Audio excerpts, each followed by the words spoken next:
halacha, just so we can say another kaddish quickly. The Chokli Israel brings the Rambam in Hilchos Paraduma, which is this week's parsha. Tzedokim hayoimrim she'ein ma'aseh parah kosher l'b'mur shemesh.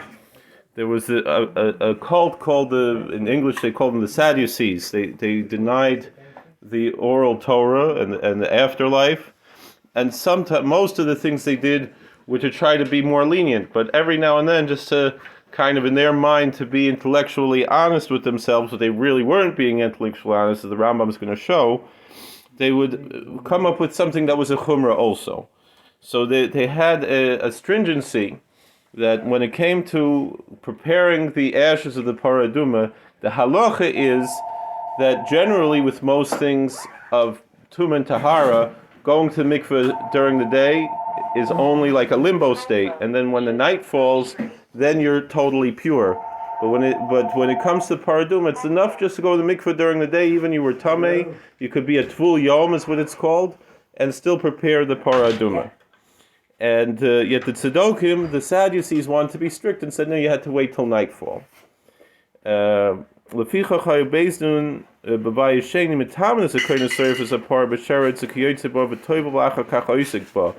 in order to prove them wrong, Chazal said, don't even be strict according to the ways of the Sadducees, but rather they would purposely, the Kohen who was burning the ashes of the paraduma, they would purposely make him tomei with a sheretz or something, and then have him toivel during the day, so he should be in that limbo state, we call it tvul yom, and then he would work with the paraduma. Why did they go to this measure? This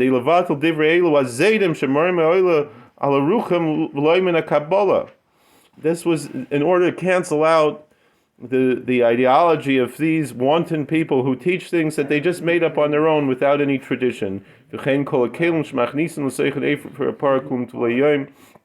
Similarly, all the vessels that were used to put the ashes in, they would specifically make them tamei, and then put them in the mikveh, so it should be in this limbo state to show not even to be strict according to the ways of the Sadducees.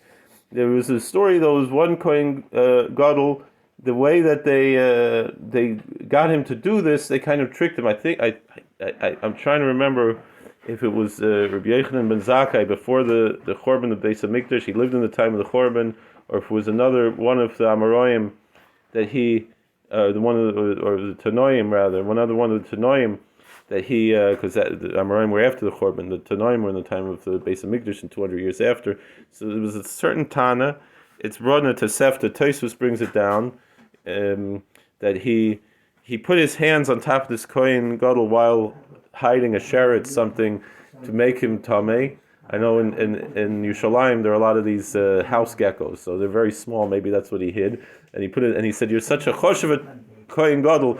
Go toivel zich." So he made him tamei without him knowing, in order to, and told him to toivel like it was some covet to him, and then that's where that's why. But it shows, like sometimes from the groups that go against the Torah, they come up with things that are stricter. They'll say, I heard such a thing, if it's not enough to have 10 men, you have to have 10 women. It's hard enough to get 10 men. Can you imagine you have to get 10 men and 10 women? But there's some people in Manhattan, they have this idea. It's almost, if there was a way to be mevatel that, we see from Chazal that's the way they handled it. We saw Minyan. Rechanani mekash omer tzukach baruch l'zaka Yisrael leficha chir b'lam termitz v'shnei ma'adon yichavetz man tzidka yad gil tov yadir.